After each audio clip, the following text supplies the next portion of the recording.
अपना शरीर छोड़ते समय भगवान श्री कृष्ण ने सभी को क्या संदेश दिया, पूरी वीडियो जरूर देखें। जब भगवान श्री कृष्ण शरीर छोड़कर जाने लगे तब उनके चचेरे भाई उद्धव जी उदास मन से बोले, आप मत जाओ, आपके जाते ही कलयुग आ जाएगा और पाप बढ़ने लगेगा, कोई भी सुख चैन से जी नहीं पाएगा। भगवान श्री कृष्ण मौन होकर सोचने लगे और बोले, आज से मैं अपनी सारी शक्तियों के साथ श्रीमद् भागवत पुराण में मौजूद रहूँगा। जहाँ जहाँ श्रीमद् भागवत पुराण पढ़ी या सुनी जाएगी वहाँ वहाँ मैं उपस्थित हो जाऊँगा। तब से ऐसी मान्यता है कि श्रीमद् भागवत पुराण के एक एक शब्दों में भगवान श्री कृष्ण समाये हुए हैं। इसी पुराण की एक कीमती बात सुनिए। एक गांव में आत्मदेव नाम के एक व्यक्ति हुए जो काफ़ी अमीर थे, किसी चीज़ की कोई कमी न थी। फिर भी वे दुखी थे क्योंकि उनकी कोई संतान न थी। वो चिंता में रहते कि मेरे मरने के बाद मेरे कुल का क्या होगा, मेरा अंतिम संस्कार करने वाला भी कोई ना होगा। इसी दुख से परेशान होकर एक दिन उन्होंने सोचा, ऐसे जीवन से बेहतर है जीवन ही नष्ट कर दूं। उदास होकर अपने शरीर को नष्ट करने के लिए वो जंगल में चले गए। जंगल में उनको एक संत मिले। संत ने आत्मदेव से पूछा, आप किसी अच्छे परिवार के लगते हो, इस जंगल में उदास क्यों बैठे हो? आत्मदेव बोले, मैं अपने जीवन से तंग होकर शरीर त्याग करने आया हूँ। मुझे कोई संतान नहीं है। इस दुख के साथ मैं अब और नहीं जी सकता। मैं इतना बदकिस्मत हूँ कि जिस गाय को मैं रखता हूँ उसे भी बच्चा नहीं होता। संत बोले, यूँ उदास हो जाना ठीक नहीं। भगवान के लिखे हुए को कोई नहीं बदल सकता। मैं अपनी आध्यात्मिक शक्ति से तुम्हारे अगले कई जन्मों को देख पा रहा हूँ। अगले कई जन्मों तक तुम्हारी किस्मत में पुत्र का सुख नहीं है। आत्मदेव ने संत से कहा, मुझे ये सारे ज्ञान नहीं चाहिए। आप मुझे संतान प्राप्ति का आशीर्वाद दे सकते हो तो दो, वरना मैं आपके सामने ही प्राण त्याग दूंगा।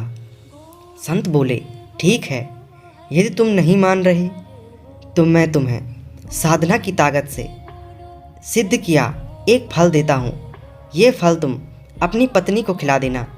9 महीने के बाद तुम्हें एक ज्ञानी महात्मा पुत्र प्राप्त होगा, लेकिन शर्त है कि 1 साल तक तुम्हारी पत्नी को नियम से रहना होगा।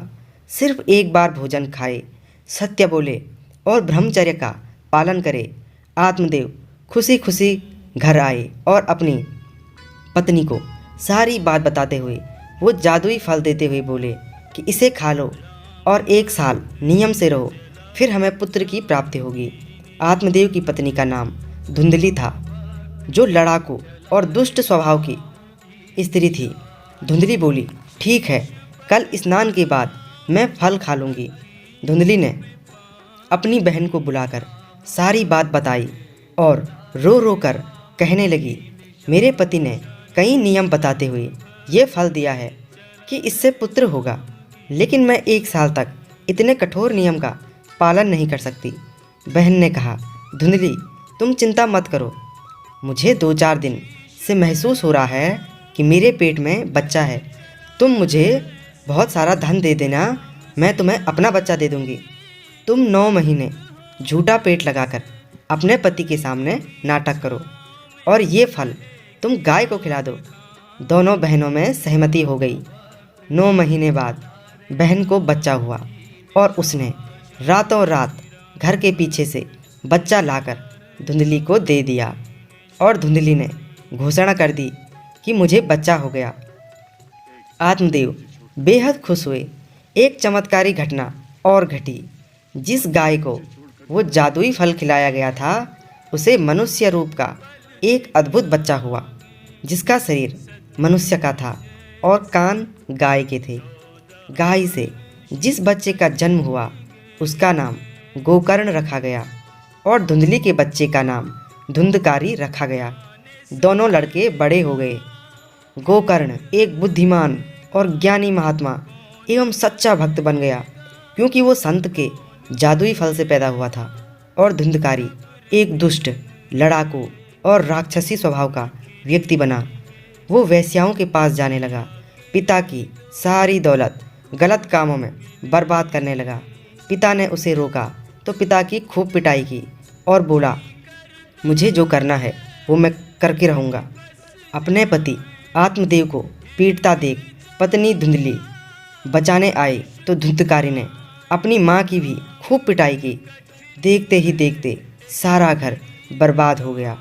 पिता बैठकर रोने लगे और उन्हें संत की बताई बात याद आ गई। तुम्हारी किस्मत में पुत्र का सुख नहीं है, काश मैंने संत से जिद न की होती। पिता को रोता देख गोकर्ण आकर बोले, पिताजी आप ज्ञानी हो, आपको इस तरह रोना शोभा नहीं देता। आप बेटे और परिवार का मुंह छोड़ो। इस संसार में कोई अपना नहीं है। आपकी उम्र हो चुकी है, आप मेरी बात मानो, निकलो घर से और जंगल में रहो। जंगल में खूब साधना करो और भगवान की प्राप्ति करो। आत्मदेव सब त्याग करके जंगल निकल पड़े और सालों की साधना के बाद उन्हें भगवान श्री कृष्ण की प्राप्ति हुई। धुंधकारी अपनी माँ धुंधली की खूब पिटाई करता तो एक दिन धुंधली ने सोचा, रोज़ मार खाने से बेहतर है अपना शरीर ही नष्ट कर दो। धुंधली ने कुएं में कूदकर शरीर त्याग दिया। अंत में कुछ वेश्याओं ने मिलकर धुंधकारी को भी मार डाला। बुरे कर्मों की वजह से मरने के बाद धुंधकारी को प्रेत बनकर भटकना पड़ा। प्रेत बनकर उसने अपने भाई गोकर्ण से मदद मांगी कि मेरी मुक्ति करवाओ। गोकर्ण ने धुंधकारी की मुक्ति करवाई। दोस्तों, आत्मदेव की तरह आपकी भी इच्छा होगी कि इस इंसान को हर कीमत पर पाना है, इस फलानी इच्छा को हर कीमत पर पूरा करना है। और जब वो इंसान नहीं मिलता या इच्छा पूरी नहीं होती तो आप भगवान को दोष देते हो या शरीर नष्ट करने की सोचते हो। लेकिन आपको भगवान के एक रहस्य को समझना होगा। आत्मदेव ने जिद की कि हर कीमत पर मेरी इच्छा पूरी होनी चाहिए। इसी जिद की वजह से उसका पूरा परिवार बर्बाद हो गया। आपकी कोई इच्छा भगवान जानबूझकर पूरी नहीं करवा रहे, क्योंकि वो जानते हैं कि जो चीज़ आपके लिए नहीं बनी, यदि वो आपको दे दी जाए तो आपकी बर्बादी होकर रहेगी। यदि कोई इंसान आपको नहीं मिला या इच्छा पूरी नहीं हुई तो भगवान का धन्यवाद कीजिए, क्योंकि भगवान ने आपको बचा लिया। ये भगवान के शब्द हैं। आपको इसी वक्त से चिंता करने की कोई भी ज़रूरत नहीं है। जो किस्मत में होता है वो होकर रहता है। आप स्वीकार नहीं करेंगे तो भी होकर रहेगा। इसलिए समझदारी इसी में है कि जल्दी से जल्दी स्वीकार करो, भगवान पर भरोसा रखो और आगे बढ़ो। भगवान कहते हैं, मेरी शरण में आओ, मैं तुम्हारे साथ हूँ, तुम्हें चिंता करने की ज़रूरत नहीं है। श्री कृष्ण पर भरोसा रखो, वो बाहें फैलाए तुम्हें पुकार रहे हैं। जाकर भगवान से गले लगो और कह दो, आज से केवल तू मेरा और मैं तेरा। जाओ, वादा है आपसे, आज से आपके सारे दुख समाप्त होने शुरू, जीवन की नई शुरुआत करो। दोस्तों, सबसे बड़ी दौलत प्रेम है। यदि इन शब्दों ने आपके दिल के किसी हिस्से को छुआ होगा तो आज से आपको और मेरे बीच एक रिश्ता बन गया। आप मेरे दोस्त हुए।